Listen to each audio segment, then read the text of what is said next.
I ain't apologizing for a damn thing. So Stephen A. Smith just got cursed by a pro wrestler and absolutely refuses to back down. The Knicks are choking in the playoffs while he's doubling down on his defiance. We're breaking down his anti-superstition stance versus cold playoff reality. I don't get caught up in that superstitious nonsense. The New York Knicks need to handle their business. I don't give a damn about Danhausen. I don't give a damn about his cuss. I don't care, whatever. If you the New York Knicks, handle your damn business. He's absolutely right here. Professional athletes can't let superstition dictate performance. The Celtics didn't win 17 championships because they avoided curses, they executed when it mattered. Mental toughness beats mystical thinking every time. Otherwise, I'm going to be doing a hell of a lot more cussing than Danhausen was. Trust me.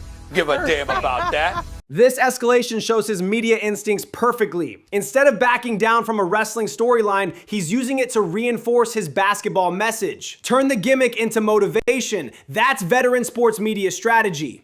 I heard that you're a big New York Knicks fan. Yes, yeah. And, I could curse their enemies.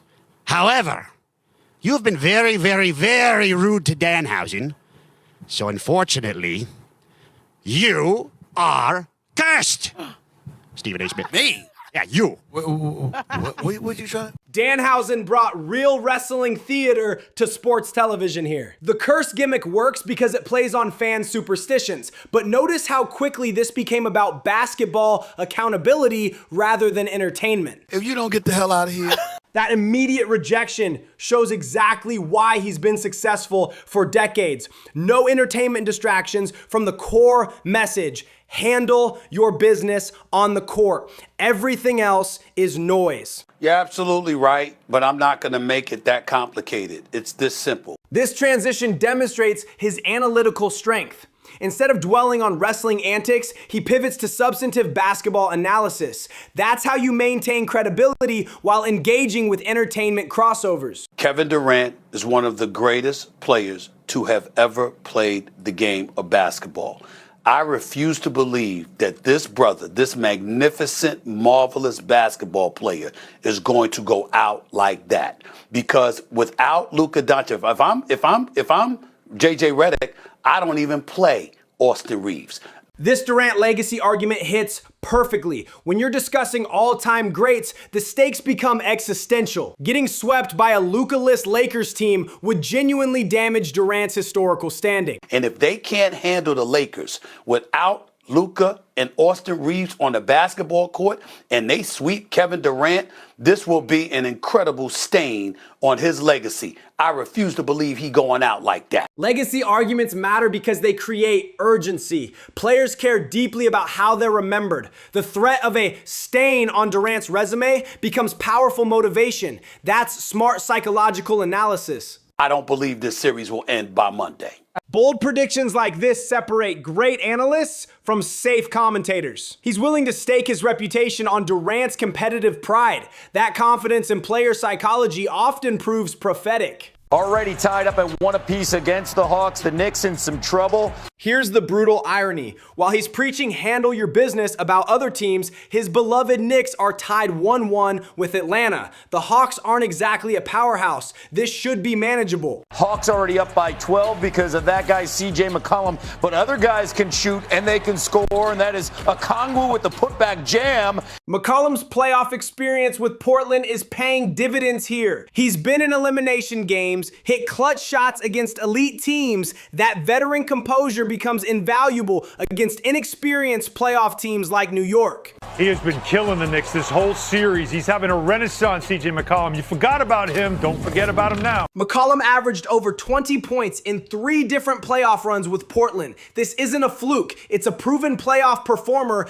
exploiting a defense that expected him to disappear. DJ standing for clutch jumper, and then we all knew that Jalen Brunson was getting the ball, but he doesn't get the shot off. That execution failure epitomizes the Knicks' problems. Brunson's elite, but when defenses know exactly where the ball's going in crunch time, even great players get neutralized. Predictability kills championship dreams. And the Hawks survive, and now they are up 2-1 in this series. Down 2-1 to Atlanta perfectly validates his handle your business philosophy. The Knicks aren't handling their business. They're getting outplayed by a team they should dominate through sheer talent differential. Man, Kevin, for me, I thought that this team's core veteran experience would be the differentiating factor versus a young and inexperienced Hawks team. The veteran experience argument makes complete sense on paper. Brunson, Randall, and Hart have playoff mileage, but Atlanta's showing that hungry young teams often outcompete comfortable veterans. And CJ McCollum, who has had big moments in the postseason prior to becoming an Atlanta Hawk, has just shown up twice now and taken over late in the ballgame. I mean, there's regular veteran experience, then there's clutch playoff experience. McCollum has hit series-changing shots against elite defenses. That specific skill set becomes invaluable in tight playoff series. It's just he's hitting big shots and big moments, and the Knicks have not been able to contain him. The defensive breakdowns prove his point about accountability. You can't let role players take over games. McCollum's good, but he shouldn't be single-handedly swinging a playoff series. And number one, what the Hawks are doing is they are hunting Jalen Brunson a lot of times when he's on the floor, and whoever he is guarding has a green light.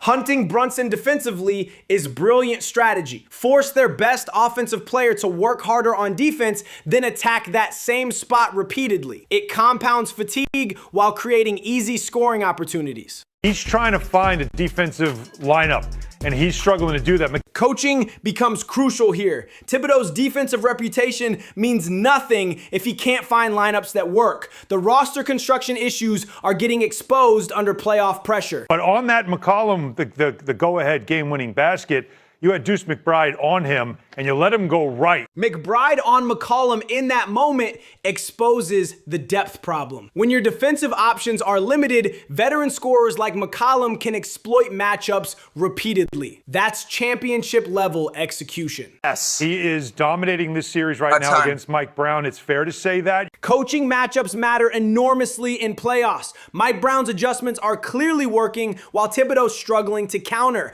That tactical advantage often determines series outcomes. Keep in mind here, DraftKings Sportsbook now has the Hawks as the favorites to win this series. When Vegas flips odds mid-series, it reflects actual performance data, not just hype. The Hawks becoming favorites means their play quality has genuinely shifted expectations. That's measurable improvement. Nuggets, Timberwolves, Anthony Edwards and the Timberwolves, they took one in Denver, now trying to take the first one at home against the Nuggets, and Edwards dropping the three there. Edwards represents exactly what he values. Young talent stepping up in big moments. That three shows the fearlessness that separates future stars from role players. Confidence matters. Jaden McDaniels, all that talk after game two, he backed it up. The defense there. McDaniels backing up his talk perfectly exemplifies the handle your business mentality. Don't just make statements, prove them on the court when it matters most. And it's also, to me, the attitude that Minnesota has, and that's what McDaniels said after game two. Mental approach separates championship teams from pretenders. Minnesota showing playoff maturity while New York showing playoff inexperience. That psychological edge becomes self-fulfilling. It's the fact that they can win this series with their defense, and it starts with the big fella, Rudy Gobert, a four-time Defensive Player of the Year, who has been maligned in the past about these types of matchups and not really showing up in big moments. Gobert's redemption story validates the accountability message. He took criticism about playoff performance and responded by completely neutralizing a three-time MVP. That's how champions respond. Well, he's showing up big time in this series against the three-time MVP. Limiting Jokic proves elite defense can still impact elite offense. When a four-time Defensive Player of the Year plays at his peak, even MVPs struggle. That's why defensive anchors matter. What is Rudy Gobert doing to him? 38%, the 4 of 14. He only had 3 assists. Those numbers aren't just bad, they're historically bad for Jokic. When you force a generational offensive talent into his worst playoff shooting night ever, that's defensive dominance. Jokic last night, 7 of 26, 27%, the worst shooting percentage in a postseason game in his career.